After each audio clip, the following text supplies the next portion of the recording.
बारिश का मौसम शुरू हो चुका है। ऐसे में बारिश के मौसम में भीगने या नमी के कारण फंगल इन्फेक्शन का खतरा बढ़ गया है। इससे होने वाली कई अनेक तरह की बीमारियों का खतरा भी बढ़ गया है। साथ ही खुजली की समस्या होने लगी है। ऐसे में घमौरियों की समस्या भी परेशान करने लगी है। ऐसे में ज़रूरी है कि इस मौसम में विशेष ध्यान रखा जाए। साथ ही चर्म रोग होने पर जितनी जल्दी इसका उपचार करवाया जाए उतना ही अच्छा है, क्योंकि अगर आप देर करेंगे तो इन्फेक्शन बढ़ता जाएगा और फिर ये किसी बड़ी बीमारी में कन्वर्ट हो जाएगा। इसलिए जैसे ही इसके संकेत मिलें आप तुरंत ही इसके लिए औषधि का प्रयोग करना शुरू कर दें। बारिश के मौसम में नमी रहती है। नमी और चिपचिपाहट की वजह से आपका पसीना सूख नहीं पाता, जिससे चर्म रोग होने की संभावना बढ़ जाती है। पसीना ना सूखने से इसमें घमौरियाँ हो जाती हैं। नमी में फंगल इन्फेक्शन के पनपने का खतरा बढ़ जाता है। इस मौसम में दाद खाद खुजली की समस्या भी एक आम बात है। कई लोगों को छोटी छोटी फुंसियाँ भी इस मौसम में हो जाती हैं। आयुर्वेद के अनुसार मानसून के साथ वात का प्रकोप भी बढ़ जाता है। ये हमारे कफ को दूषित करके हमारे स्वास्थ्य संबंधी कई समस्याओं को पैदा कर देता है। कई लोगों को एक्जिमा की समस्या हो जाती है, सोराइसिस की समस्या हो जाती है। रोगी चर्म पर छोटे छोटे चकत्ते, मतलब अपनी स्किन पर छोटे छोटे स्पॉट्स, छोटे छोटे दाग या रूखापन जैसी शिकायत भी आ जाती है। कई बार एक्जिमा जल स्राव यानी गीला वाला होता है। इसमें हथेली और तलवों से त्वचा की एक सफ़ेद रंग की झिल्ली नुमा परत निकलती है। इस दौरान कई बार खुजली भी आपको महसूस हो सकती है। इस मौसम में स्किन के साथ साथ आपको खान पान पर भी विशेष ध्यान रखना है।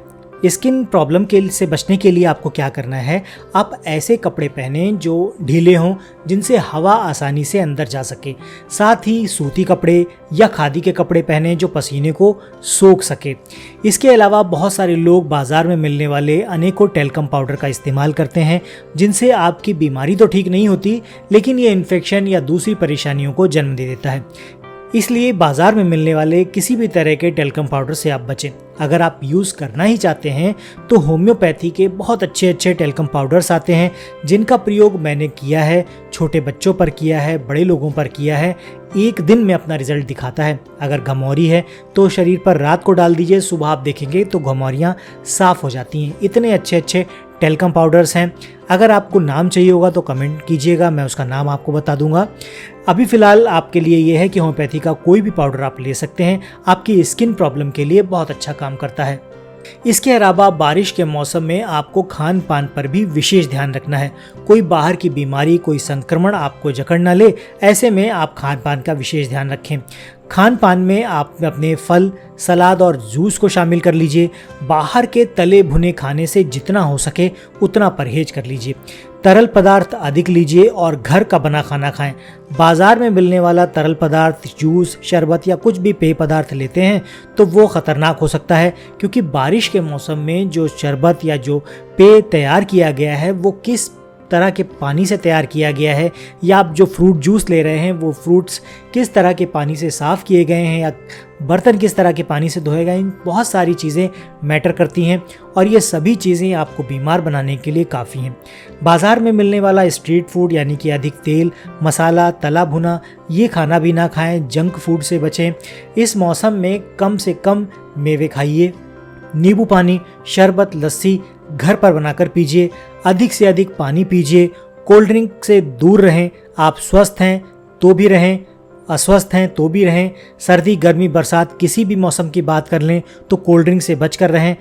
यह आपके शरीर को गर्मी से तो नहीं बचाएगी, लेकिन आपको बीमार ज़रूर कर देगी। ऐसे मौसम में हल्का और पौष्टिक भोजन लें।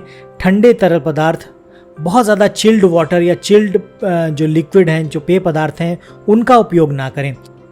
पत्तेदार सब्जियां जैसे पालक, मूली, प्याज, इस तरह की चीज़ें ना खाएं। हरी सब्जियां आप खा सकते हैं, लेकिन हरी सब्जियों को खाने से पहले अच्छे से साफ़ ज़रूर कर लें।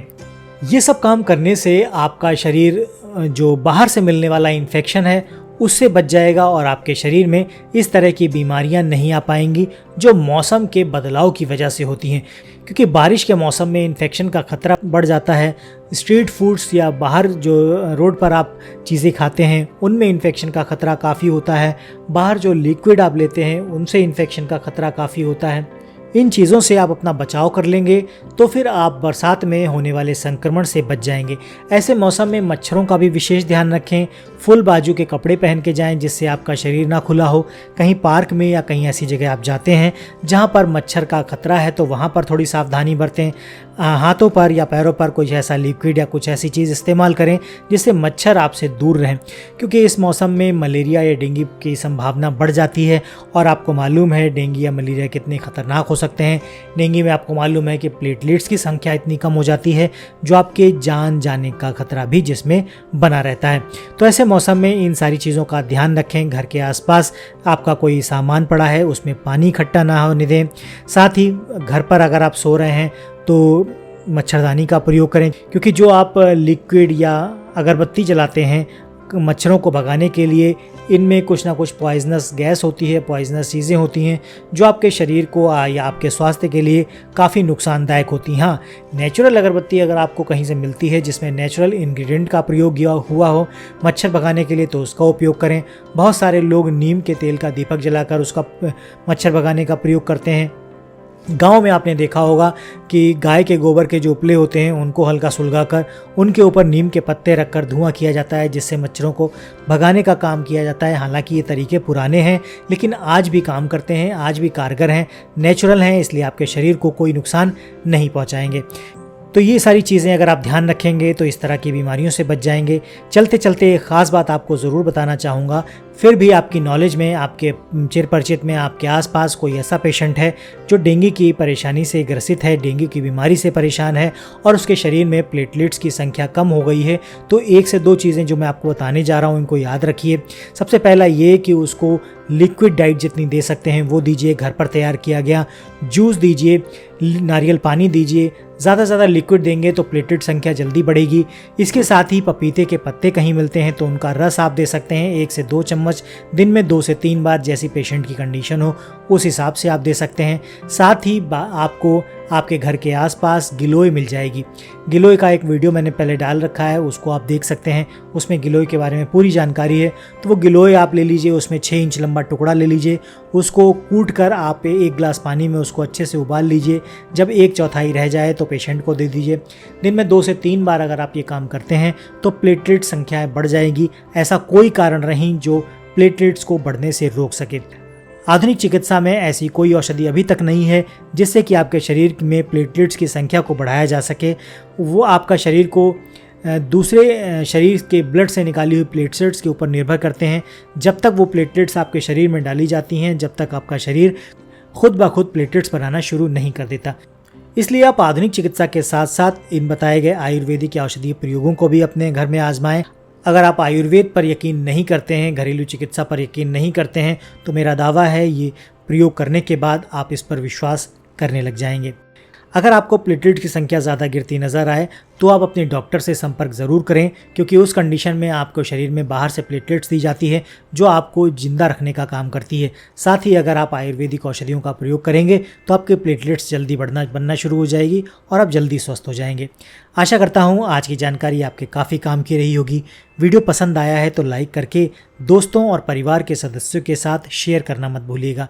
चैनल पर नए हैं तो चैनल को सब्सक्राइब कर बेल आइकॉन प्रेस करना मत भूलिएगा। हम मिलते हैं आपसे ऐसे ही किसी नए वीडियो में। तब तक के लिए अपना और अपनों का ख्याल रखें, खुश रहें, स्वस्थ रहें।